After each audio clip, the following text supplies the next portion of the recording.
All right, welcome everybody. My name's Ranger Dave. I'm here with Ranger Anella. We're going to be doing a play-by-play for the next hour or so. If you're new to the play-by-play format, we're going to be just kind of narrating what's going on at the falls, talk a little bit about some of the individual bears we're seeing, some of the behavior we might be seeing.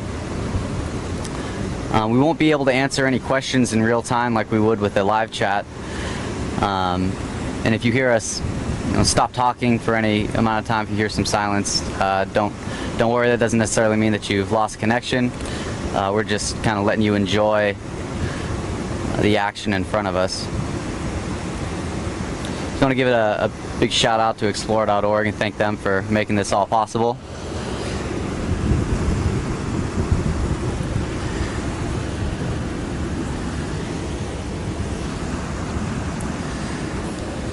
And we don't have quite as many bears here as last night. Ranger Anella, maybe you can shed some light on maybe why that is. So today we had a pretty active fish day, salmon day. There were a lot of sockeye running up the river. Found that when we get a lot of sockeye, we get not as many bears.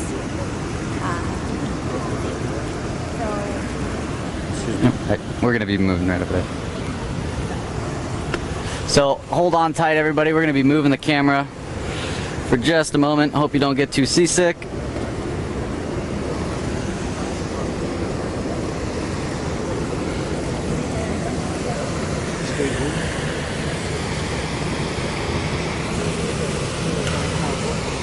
So just hang tight, everybody that's watching online right now.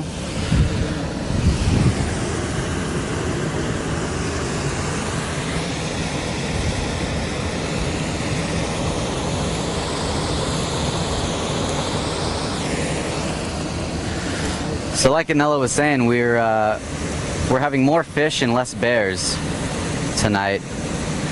I count 4 bears right now, including 128 and her 3 spring cubs just below us. I'm going to try to zoom in on them.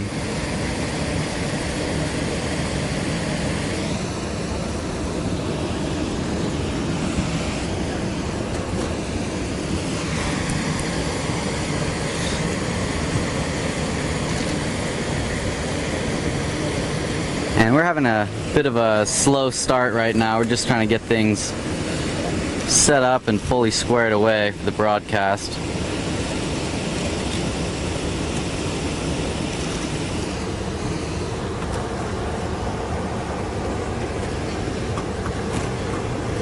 So today it's been an incredibly busy day in Brooks Camp.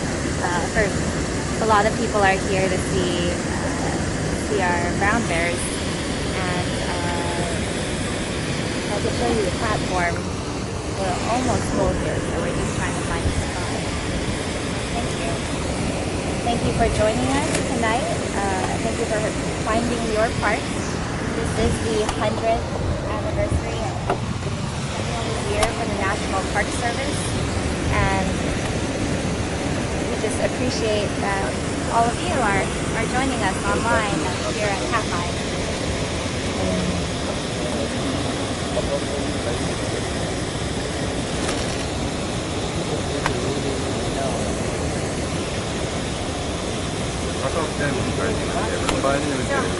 I'm very new to the park.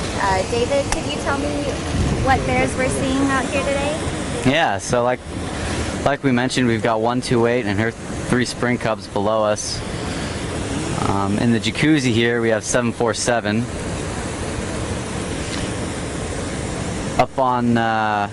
Up just above the fallen log here, looks like 775 Lefty. And of course, beyond him, we've got the fan favorite 480 Otis. Lefty showing that just immense energy that he always seems to bring to the falls. So 775 lefty, he's somewhat new to the falls in early summer. He's a bear that's frequented the area in the fall for several years. And last year showed up for the first time in July.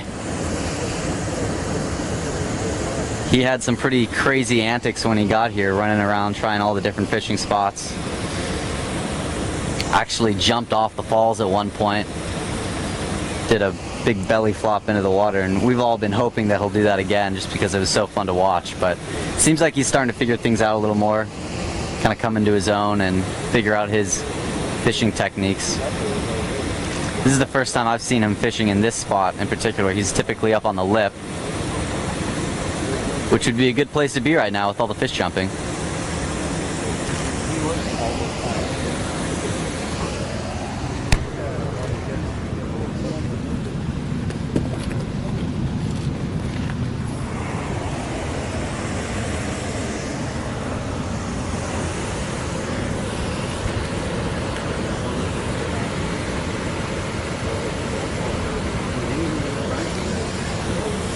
If you're new to watching the bears at the falls here, if you're new to explore.org, really great resource to try to figure out how to ID some of these bears is our free bear ID book. You can click on the link just below the video screen and above the chat box, and you can download that free bear ID book. It's got a lot of information and pictures and helps you ID some of these unique individual bears. It's also got a lot of information just about Brooks Camp in general, about the falls in general.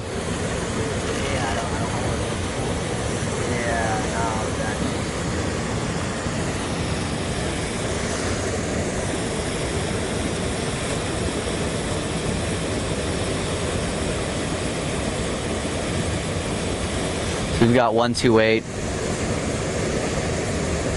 doing her best to fatten up right now, kind of scavenging for salmon. It's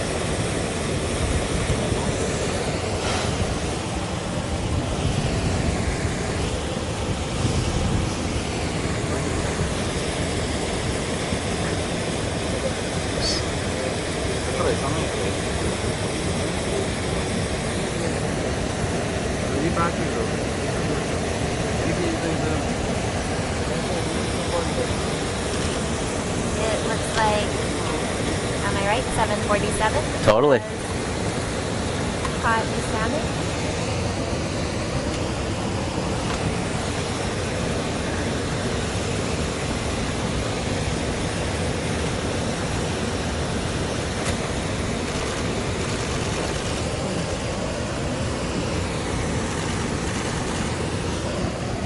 I find it interesting that he doesn't like to show his face to us when he eats. Yeah, he really likes to sit right in that exact spot every time. It wouldn't be a surprise to walk over there and see an imprint of his big belly right there.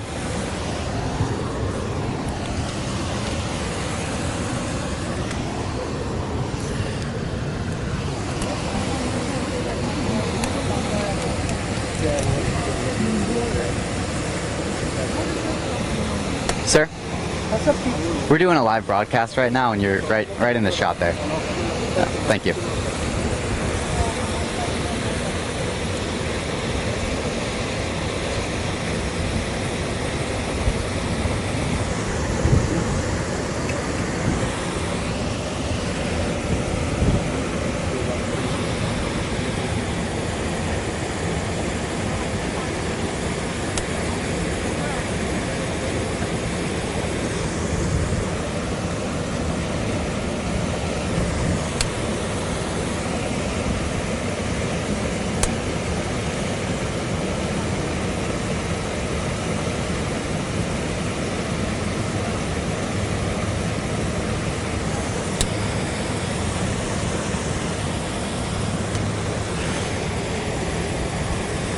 I'd like to take the attention away from the bears for a minute and just check out these fish jumping. It's really amazing how many will come up at once. And this spot that we're looking at here, right above the jacuzzi, we call it, all this white water, it's really the only place that the fish are successfully able to jump the falls.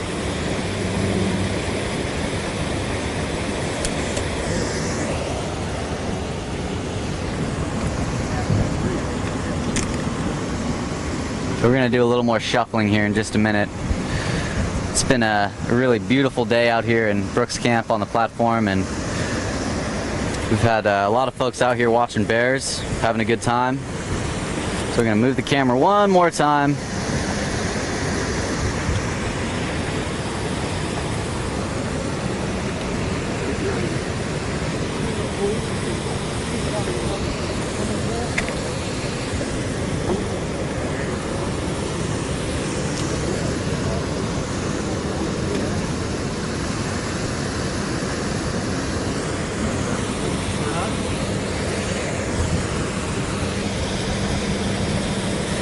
And so, while we didn't have quite as many salmon jumping yesterday, we had a lot more bears, and that's because it's going to take them a lot longer to fill up on fish when there's not quite as many around. At a time like this, when there's just so many salmon jumping, the bears, they've been here, they've already filled their bellies. They just can't eat anymore. There's only so much even a bear can eat. And the salmon, they run in these big groups on purpose. Number one, they come up with the tides of the Neck River. They ride that high tide up into the Neck Lake and then continue on their journey. And in addition to that, they'll pool up at the mouth of Brooks River and then swim up as a group and try to pass these falls as a big group. That way they'll just overwhelm their predators like the bears.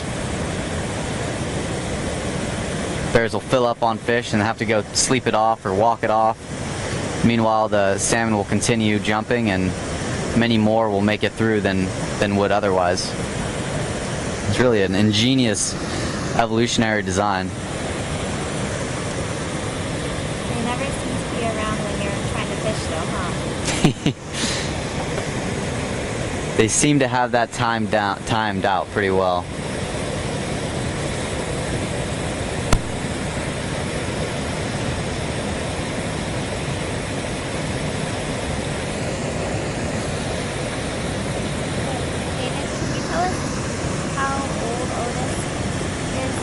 So he's getting up there for a bear. He's not quite 20, but he's pushing 20. I think he's around 18 or 19 years old. Another really great thing about the Bear ID book is you can it has a listing for the approximate age of each bear. So if you're ever curious, or if you want to fact check me, please do. So what are some of the challenges that Otis faces to surviving in this old age? Well, he showed up just this season missing 2 canine teeth. His was one on each side, one of his upper canines, one of his lower canines. So he's having a really hard time hydrating. That would be eating just the really high fat content parts of the fish, the skin, the eggs, the brain.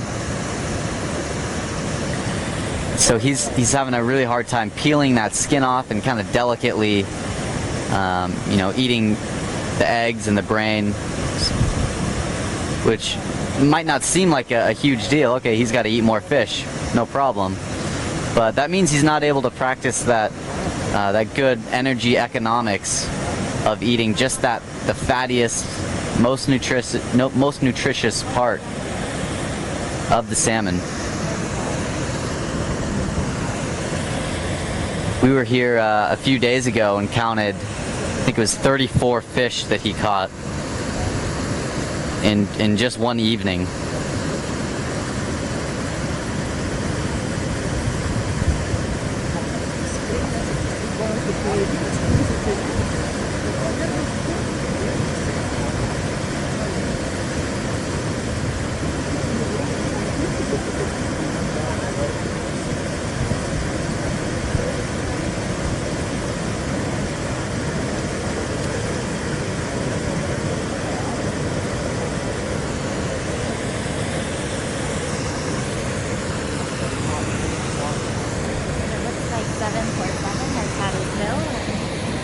the Black Falls area. I liken it to Thanksgiving. Yeah. I think every year I take a good nap right after Thanksgiving dinner. And then you have seconds. And then I have seconds. Just like the bears. They'll nap and come right back.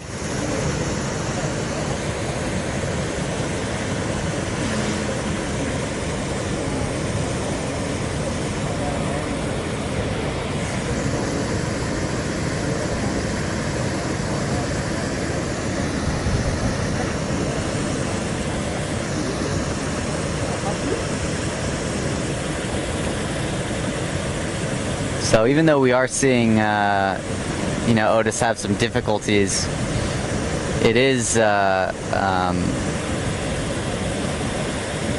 really pretty impressive that he's still around and still able to be so successful. He's not in the best fishing spot right now, but it seems to be kind of his go-to. Even now that 747 has left the jacuzzi, that really prime fishing spot, he's still going to hang out in his comfort zone, so to speak. Earlier today, Otis was seen, 480 was seen fishing on the lip. I don't think he's utilized that spot too often. Yeah, I've never heard of him being up there until today, so I was pretty surprised to hear that.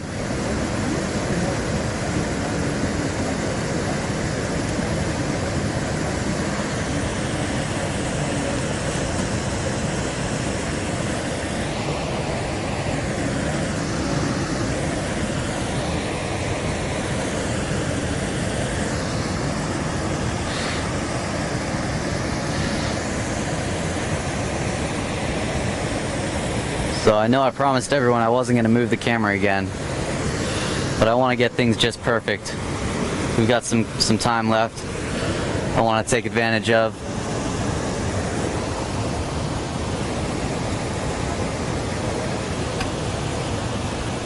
So hold on, and we will be stationary in just a moment.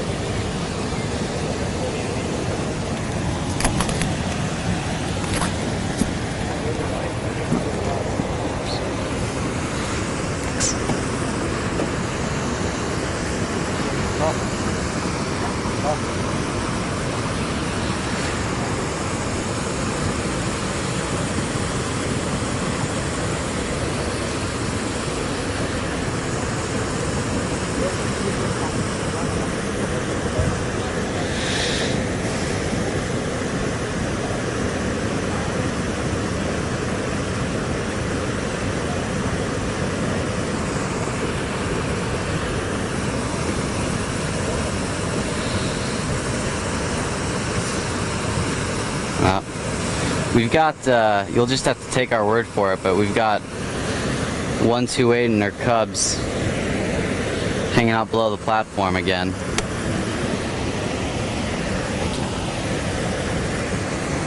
Try to get you that view.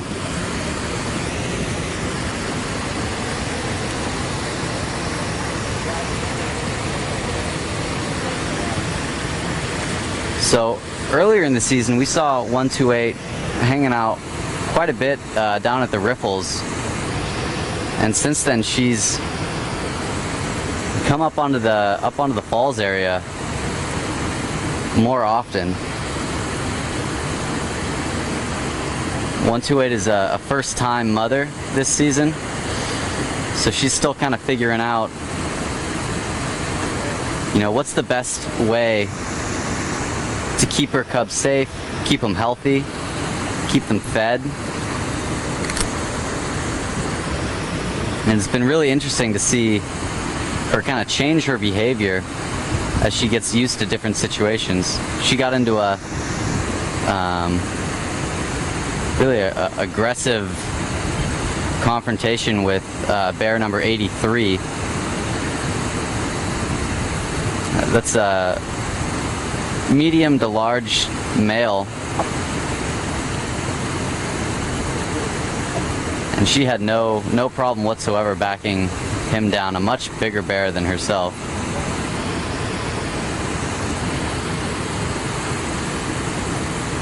Is This was the bear that you saw nursing. Yeah, we were able to get that on Periscope. So if you're familiar with Periscope and how it works, you should check out Katmai's Periscope profile. We get on there every day or every couple days. Try to shoot some of those more spontaneous moments that we're able to see.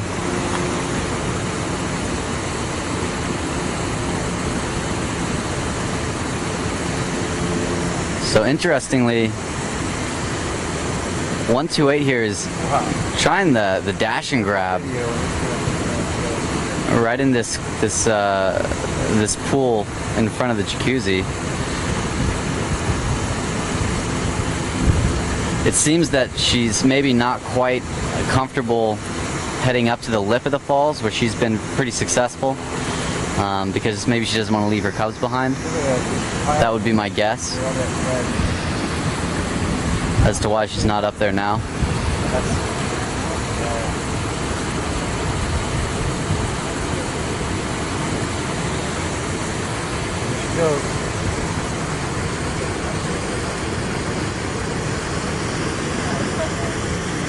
Come on, Mom.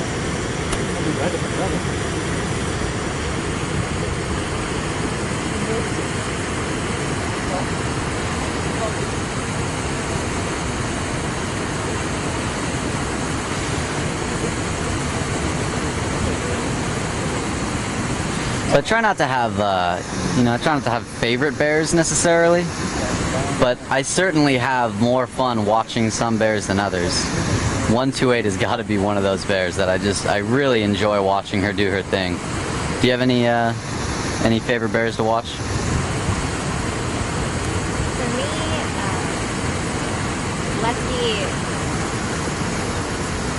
has been very exciting to watch. He's got charisma. Yeah, he's another real fun one to watch. 128 also got into a tussle with Lefty at one point. Oh, really? 128 has been challenging a lot of the, actually any bear that has gotten too close to her cubs. Very defensive. So she's providing a lot of insight on how ferocious a mother can be. Yeah, and not only has she been very protective, we've actually seen her, it appears that she has actually given some of her catch, some of her fish to her cubs. That's not really something we really see bears do a lot of the time. A mother bear with cubs will catch a fish and really just try to eat it all herself. They'll typically tolerate their cubs stealing some fish from them, but generally speaking, we don't see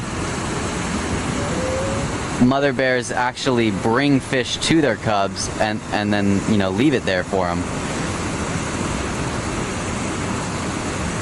So there is never a situation where a bear would just give a bear a fish, you're saying? Typically, it's not seen.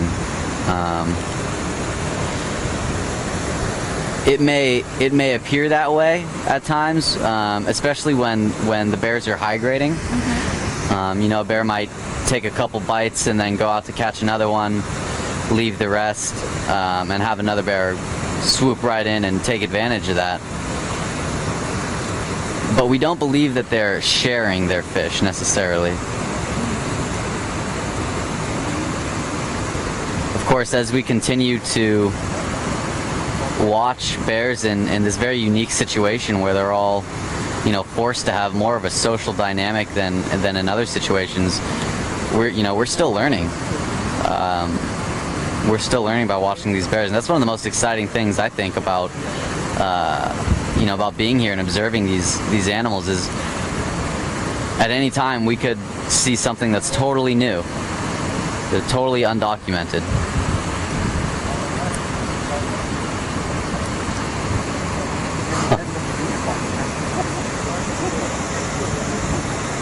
Looks like the smallest of the three 128 cubs is chasing this magpie around.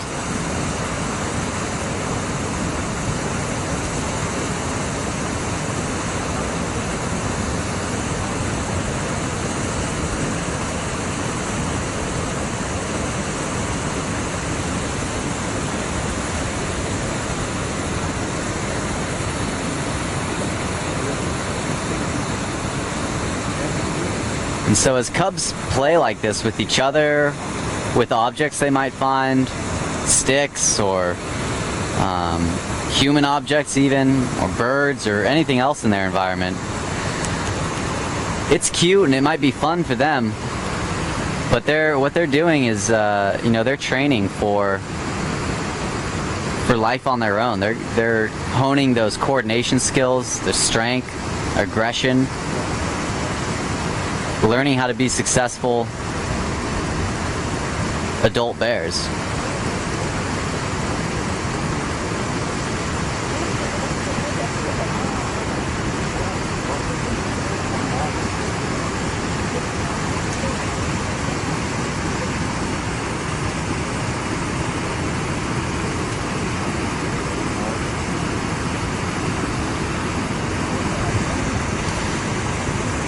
So, of course, just as I say that it appeared to me that 128 wasn't comfortable going up on the lip, it looks like it's just what she's gonna do.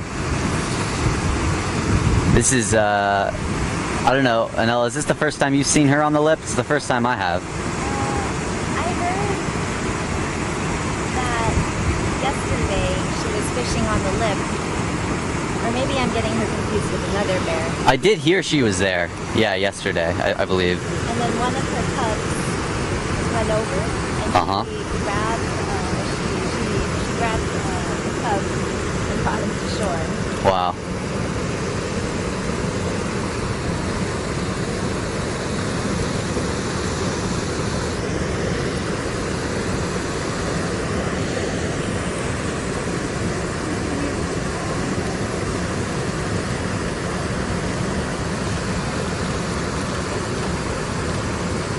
Oh, here comes the shot. So this is 128's preferred fishing technique, fishing off of the lip. We haven't observed her do this as much, or really at all, this season, because she's been focusing on providing for her cubs.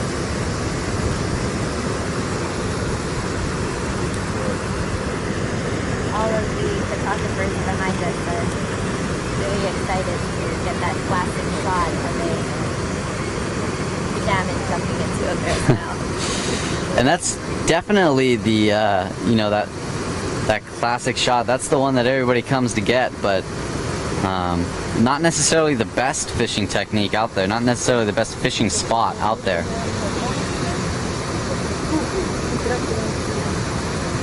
Bears like 747, 856, those big dominant bears, they're gonna get the best spot, which is gonna be in the jacuzzi, right where the fish are jumping out of.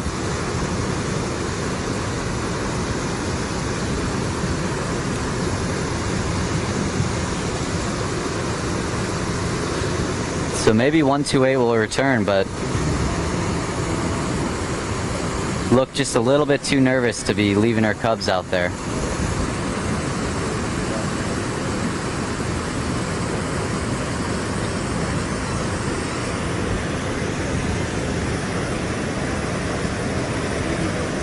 There was a question that we received in our visitor emails today. Someone was asking what the white birds are at the falls. The white birds. So I would assume they're referring to the gulls there, right? Yes. So what kind of gulls do we have here? The most common gull that we have is the Glaucus winged gull. And we also see mute gulls. Uh-huh. So one of the good ways to tell those two apart maybe we can, as Grazer seems to be returning, we can zoom in on one of these gulls just in case anyone's interested. You know, some of those other parts of the ecosystem here. This gull that we're looking at here is a mew gull.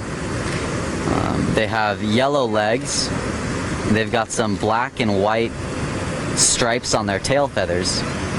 They're also a little bit smaller than glaucous-wing gulls. Glaucous-wing gulls are going to have pink feet, and they're not going to have that black and white stripe on their tail feathers. And when they're side by side, the glaucous wings are a little bit larger. Yeah. Than the mew in comparison. Yeah, exactly. So I was moving the camera around and I only in half got to see what just happened here. It looks like one of the cubs actually found, you know, one of those fish that's been high graded by another bear, and so he's going to capitalize on that meal while mom is out fishing.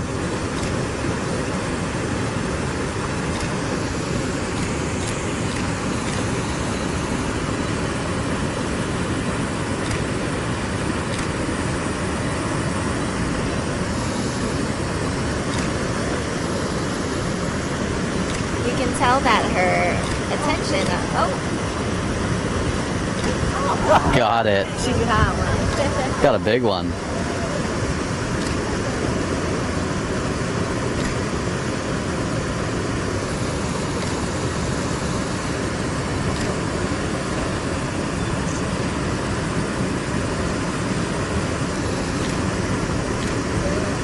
So, like you said, she doesn't share. Doesn't look like it, yeah. You could see that she, you know, took a few steps towards the cubs. Wanted to make sure they didn't, make sure they were still okay. But she's gonna just take that to somewhere where she can eat it, not really necessarily thinking about sharing it with the cubs.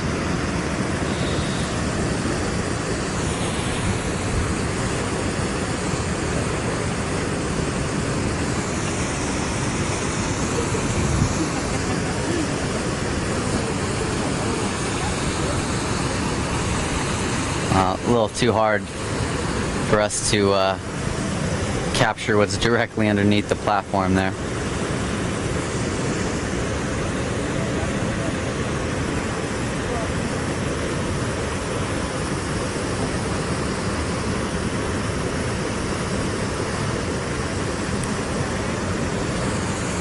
And as 128 takes off to eat her fish, looks like 775 Lefty is gonna come in and take advantage of the vacancy.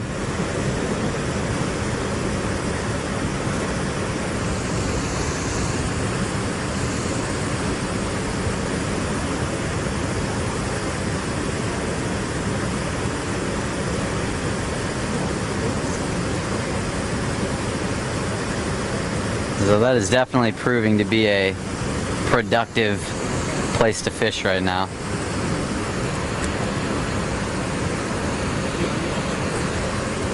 And even Otis is doing well right now. Over in his office, as we like to call it.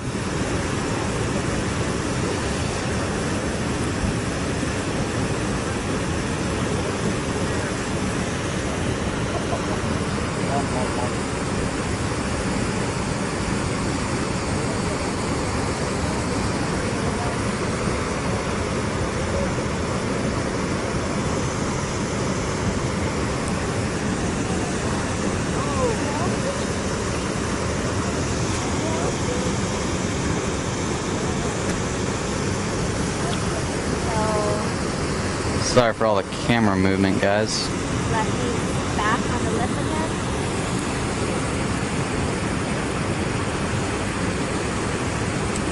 He peeled the skin off of that salmon and dropped the rest of the fish. Just the skin. So when we first saw him show up,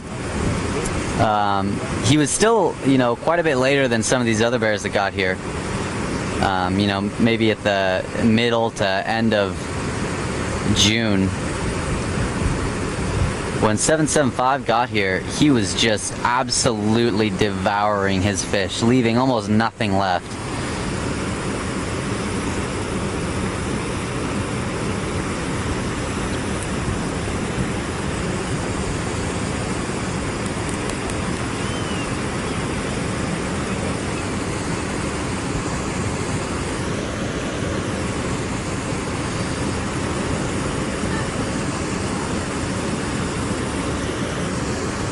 So we're about 30 minutes in.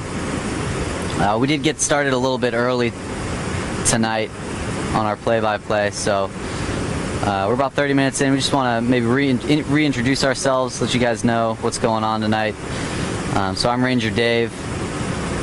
I'm Ranger Anella, and welcome to Katmai National Park. We're at the Brooks Falls platform, looking at two bears fishing at Brooks Falls. And we're so happy that you can join us tonight. So we'll be narrating the action that we're seeing tonight. We won't necessarily be able to answer your questions on Discuss like we would in a traditional live chat. Again, let's see what how much high grading 775 continues to do here.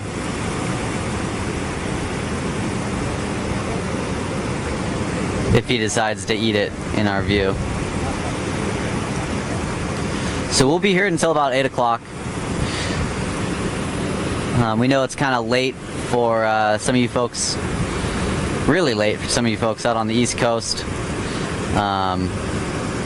The reason we do these play-by-plays at this time is during the afternoon, it's just not feasible to be out here with a big tripod and camera equipment and adding 2 more people to the platform when we have a lot of visitors come out.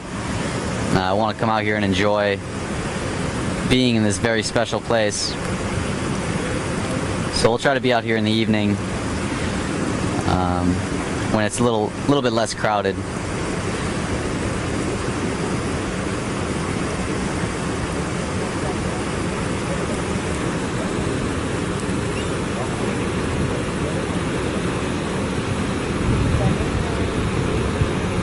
So now he's eating the brain. The brain is extremely high in fat.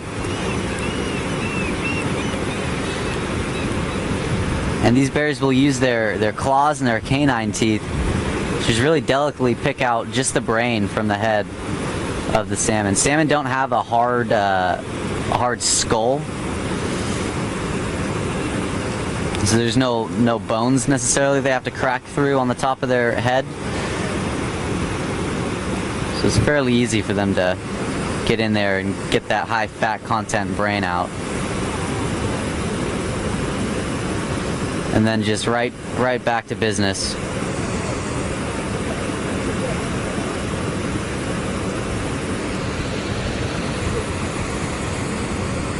Quick.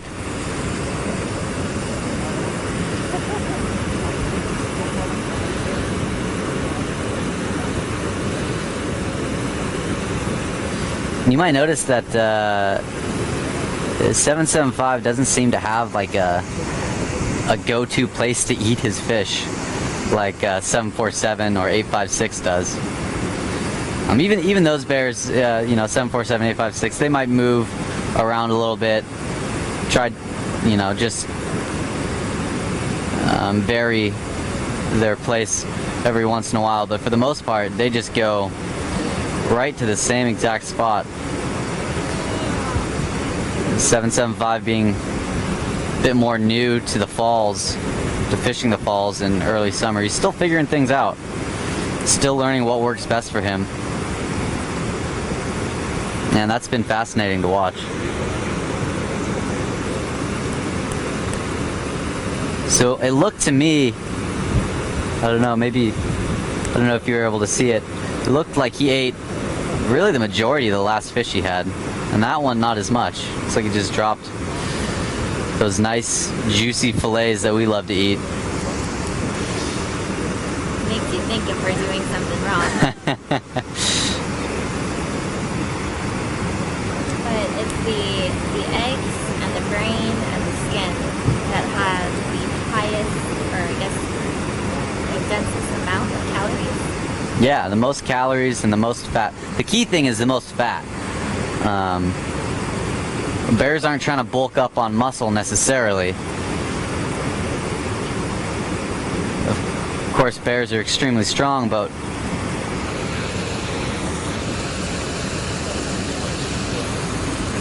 when they are bulking up, they're trying to get that fat content as high as they can.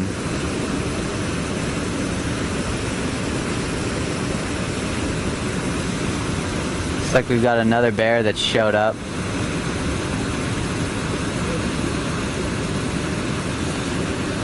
We'll check him out for a little bit and see if we can't identify him.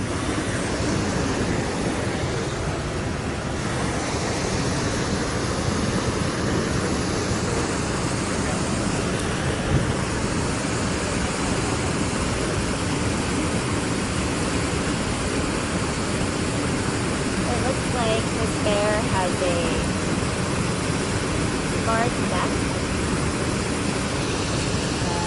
Part of his tail is part of the bear's tail is a little scarred.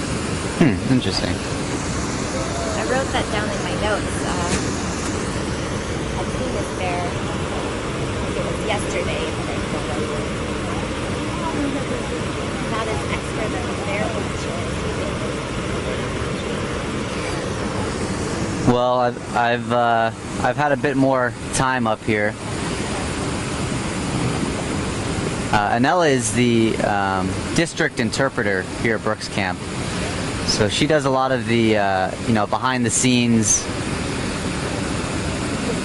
operations here, supervises all the interpretive rangers, and keeps things running here at Brooks Camp. We certainly wouldn't be able to be out here identifying bears and having a good time without the work that she does. Now, it's hard. I don't want to throw any guesses out there quite yet because I haven't seen this bear's face.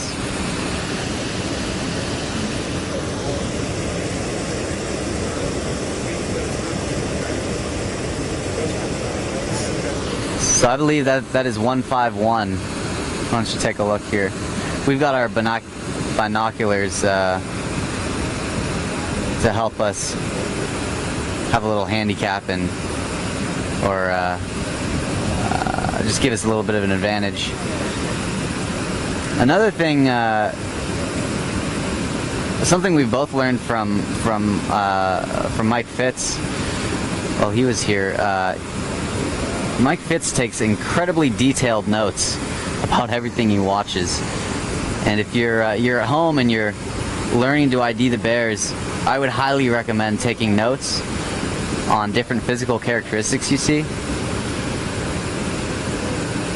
For the next time that you see that bear, you can have something to reference and determine who it is.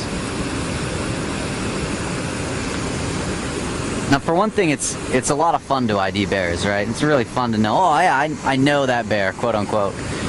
But it's also extremely educational for entire bear populations. If we're able to observe individual bears and learn, what they do, what their behaviors are, what their temperament is, see some of their interactions with other individual bears, we can learn a lot about the brown bear species as a whole.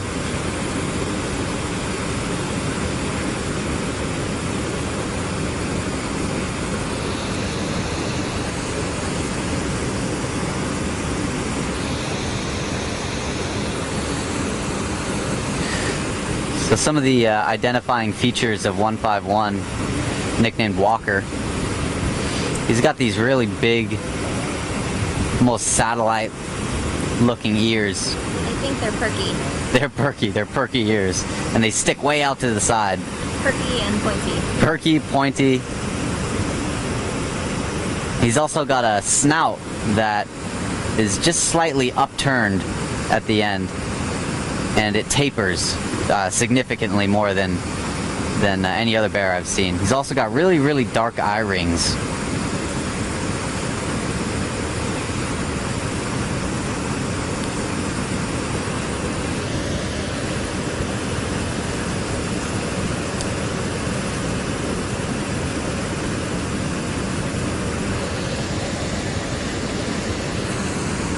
I noticed yesterday that he had a scar on his tail. So that's been a good identifying feature for me to remember him for today as well. Totally. He still shows that same scar. I'll have to check that out and make note of it when he turns around again. That's not something I had noticed before.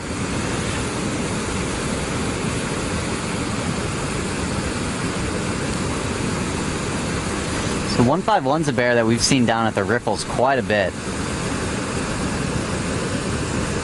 He's been at the falls as well, but he seems a little bit more hesitant. He's not quite one of those dominant, large male bears who has a place so high in the hierarchy that he can get away with being in those prime fishing spots. It's interesting to compare him to another bear that we see here a lot, bear 89. They're both about the same size, roughly the same age. We got a little movement from 775 now. Every time we see movement from 775, everybody's thinking, jump, jump, he's gonna jump. So of course I had to pan over to him. I think he's matured a little. I think he knows the ropes. Yes, I think you're right. Because last year when he was jumping off the falls, he was getting into a lot of fights with other bears. Totally. He didn't quite know the hierarchy. I think he was getting right into 747. It's a bad idea. He earned some scars. Definitely. It'll be interesting to see how he grows and how he utilizes the falls in the next few years, if he does. I think that's the exciting thing about Explore and our webcams, is that we have such a great community here who knows our bears. We get a lot of visitors who come into the visitor center who are so excited to see Bear 480. They have their favorites. But here, you're part of our story. You get to observe. And at the same time, I'm learning a lot from you guys. So please keep your comments coming, and thank you so much for letting me learn from the questions that you ask.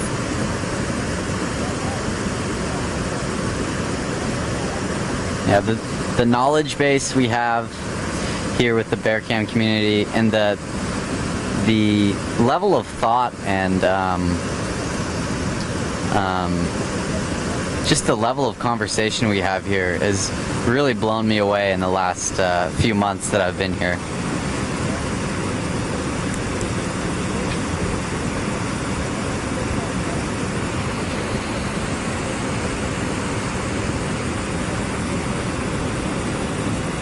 So what I love about Explore is that they don't just have our bear cam. They've got other cams all over the world. Yeah. Really amazing website. You can see, wild osprey,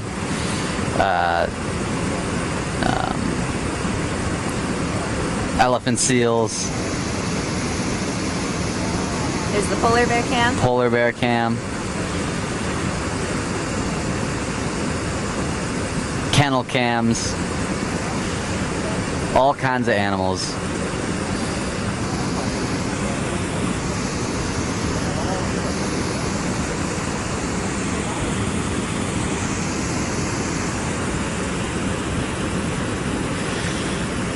I mentioned a little earlier that we're celebrating the 100th anniversary for the National Park Service. And so there's a large campaign this year to get visitors or Americans, actually all people, to find their park. Hmm. So the thing is that at Brooks Camp, unfortunately, we're not the most accessible. This is true. So with the webcams, it's a new way, it's a virtual way to find your park. Yeah. So if you're not quite familiar with where we're at in Brooks Camp in Katmai National Park, we're on the Alaskan Peninsula, on the northern end of the Alaskan Peninsula. There are no roads to get here. There's no real airstrip in Katmai. So the only access into the park and the only access to Brooks Camp is by float plane or by boat from just outside of King Salmon, or from Kodiak to get to the coast.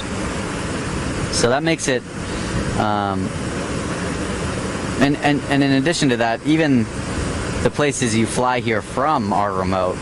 The King Salmon is the next closest town, and there's no roads there either. So you'd fly a small commercial plane into King Salmon from somewhere like Anchorage or Homer, and then from there you can fly into Brooks Camp. So it's extremely difficult to get here.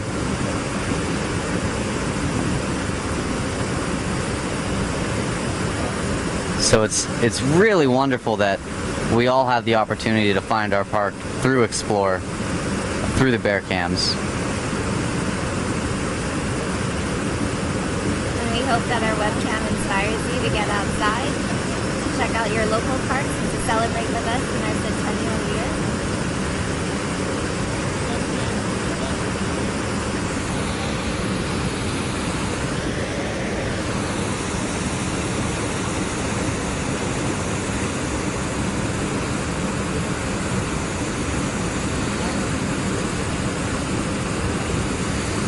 So I want to check out what's going on in the office.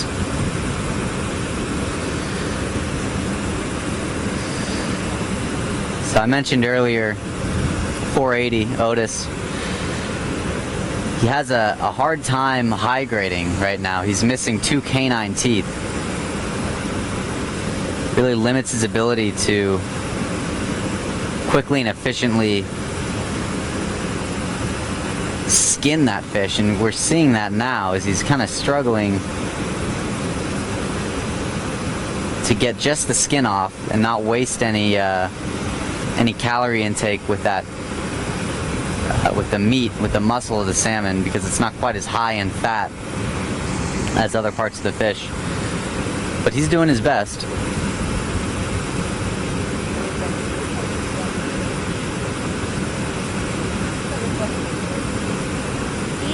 Larger than he was when he first showed up. Yeah, we can see a considerable difference already. He really looks like a walrus sitting over there, doesn't he? I think so. A furry one. A furry walrus.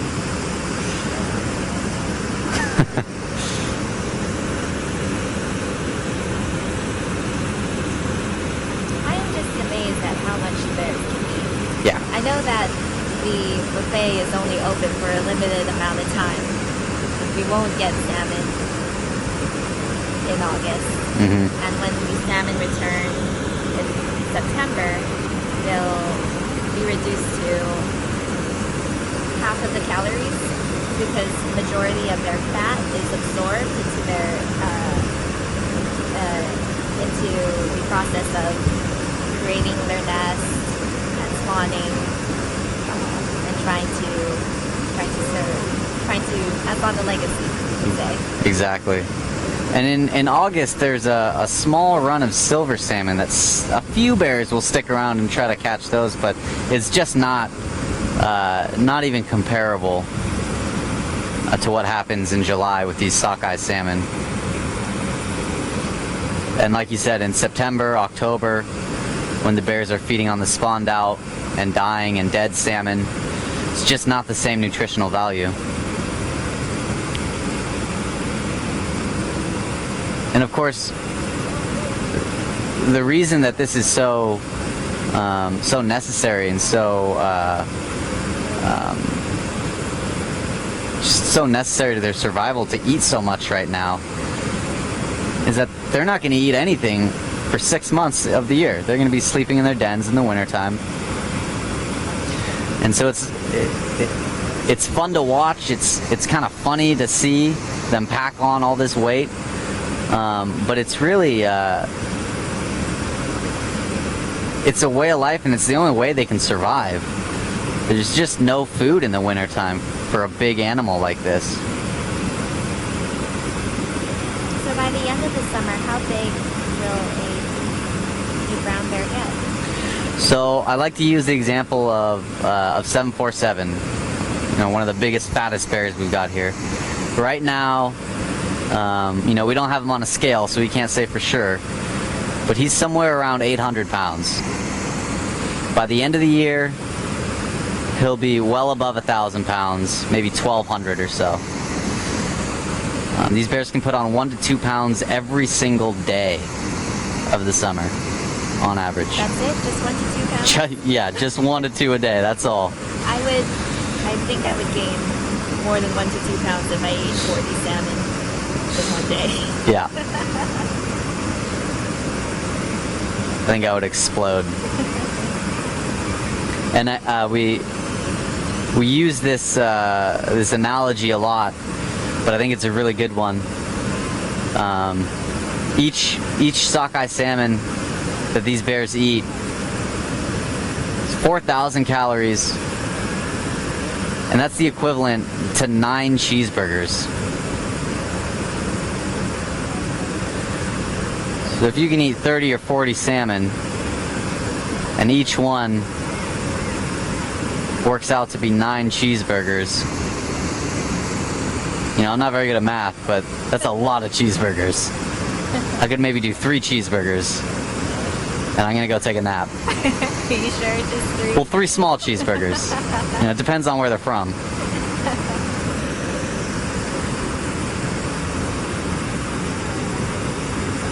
So it looked like, I was busy talking about cheeseburgers, but it looked like 480, was somewhat able to high grade.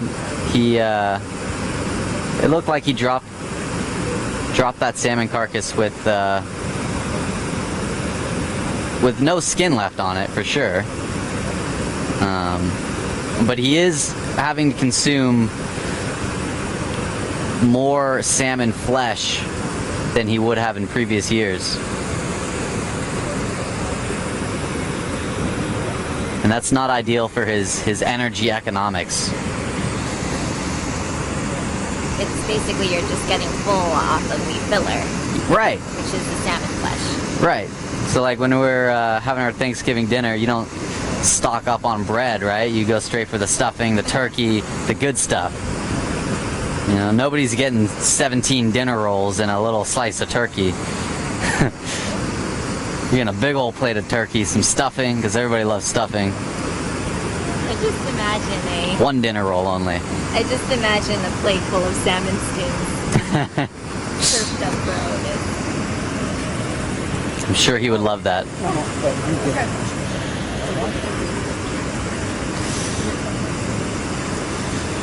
We've taken a cue from Otis and started eating our salmon skins. Yes, we have. They're delicious. Probably not that good for you. Well, they're high in fat. They're high in fat. A good fat. We might look like bears at the end of our season. Yeah. So we got 151. Being bold. Take an opportunity of not that many bears being here. And already it's paying off.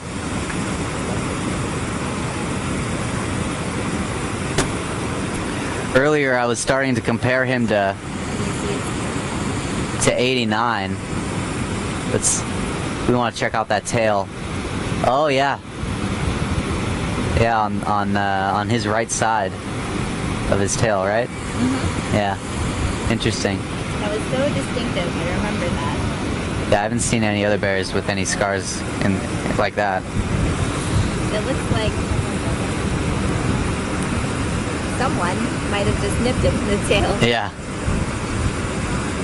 And so he's doing pretty significant high grading, it looks like, too. He took like one bite of that salmon and let it go. We've got a fourth bear coming in.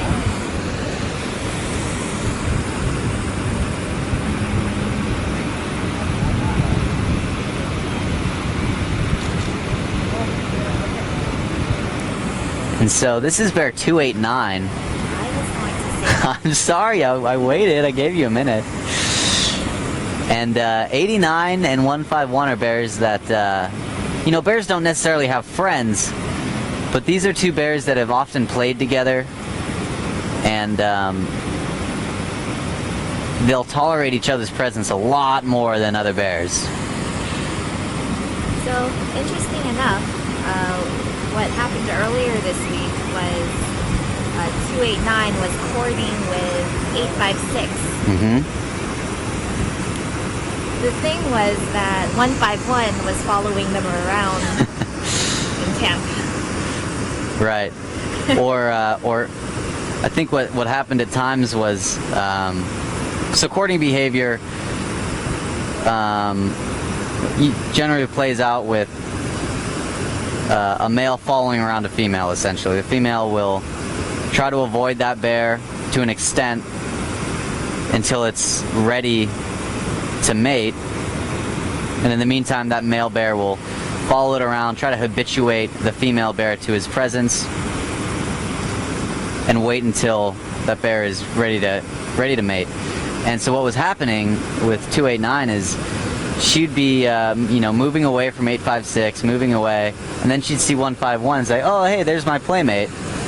And 151 would I think not be too pleased that she's bringing 856, this big dominant male, too close to him.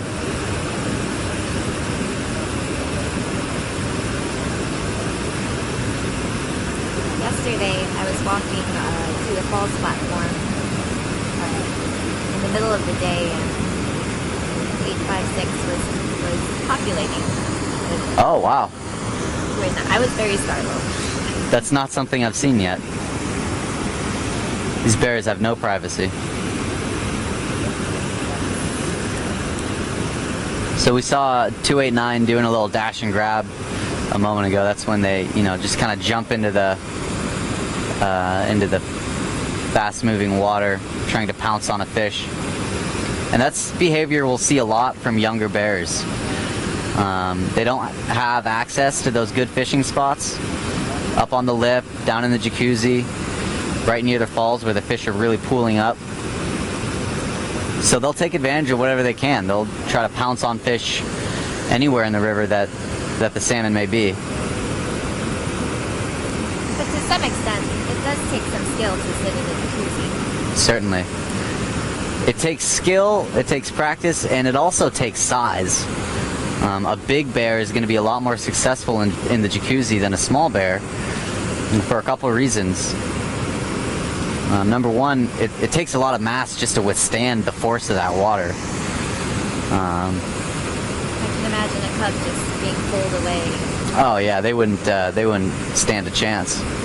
And a bear like 289 would be, she might be able to, physically be able to sit in that water, but it's going to take a lot of energy, and it won't be worth it to her to expend all that energy to catch some fish. She'd have a better time either scavenging like she's doing now, or the dash and grab like we saw earlier, or even being up on the lip. Which is sit and wait technique. Mm-hmm.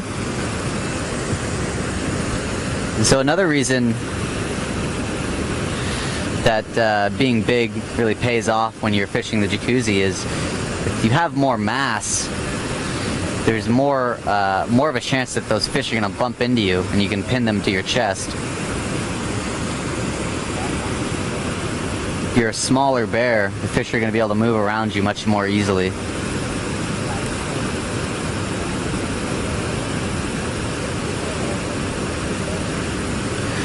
So even though these bears are tolerant of each other's presence, they might be playful with one another. they're not going to be sharing fish with each other. Bears are very solitary animals, and even though they might seem to get along, they're not social in the sense that they'll share their food with one another.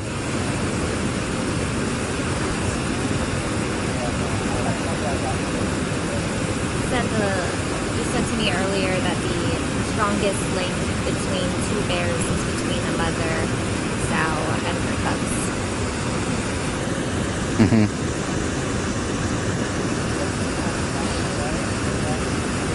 So when a cub is weaned from his or her mother, are there any associations between the two? You mean later on? Yeah, so it's interesting because, bears are very intelligent. They have excellent memories. If a bear learns how to get food one time, it'll know that for the rest of its life. That's why it's really important that we manage our food and manage our behavior, because they do learn so quickly and they do remember things for so long. So with that good memory, with that high intelligence, they're not going to forget who their mother is. Of course, we can't be in their heads. We can't know exactly. No, they don't forget their mothers. They told us. We don't know for sure. But given their intelligence, given their demonstration of memory, it's very unlikely that they're going to forget their family ties. Well, that being said, once a cub is emancipated from its mother, once it gets kicked out of the family, out of the group, there's really no kinship after that. That process can be violent, very aggressive. The mother will drive away the cub very aggressively. And so that leaves a lasting impression on that cub, now a cub or subadult bear.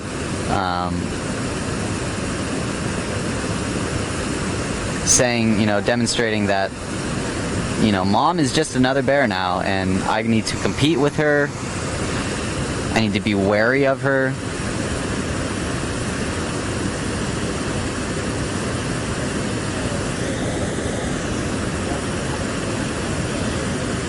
So, all bears are solitary. They don't have these social groups like an animal like a wolf or a dog. But here in Katmai, specifically at Brooks Camp, we have a very special situation where there's a concentrated food source. Right. So bears are more habituated to each other during that time. And it brings all of us here. And if you're wondering, okay, so why Brooks Falls? Why is it that they come here? Because there's salmon in many other locations as well. There's many other rivers in the world, in Alaska, that have salmon. What happens at Brooks Falls is, these fish have to pass the falls, and that takes a lot of energy. What they do is they pool up below the falls and wait for their opportunity to jump. And it might take 10 tries to successfully jump the falls. It might take more. So that kind of bottles the fish up below the falls, creates an exceptionally high number of salmon, and provides really good, a really good fishing condition, really good conditions for fishing for the bears. So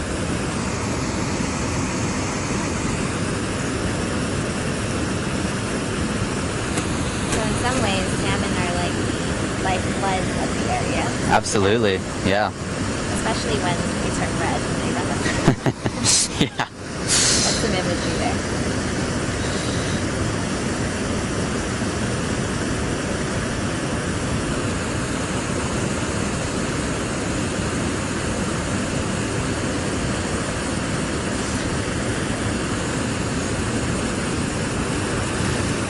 So one of the things that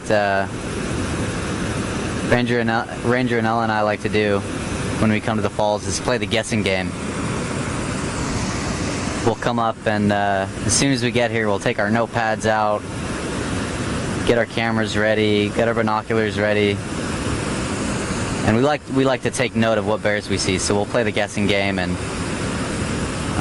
we'll each go around and ID the different bears. So I would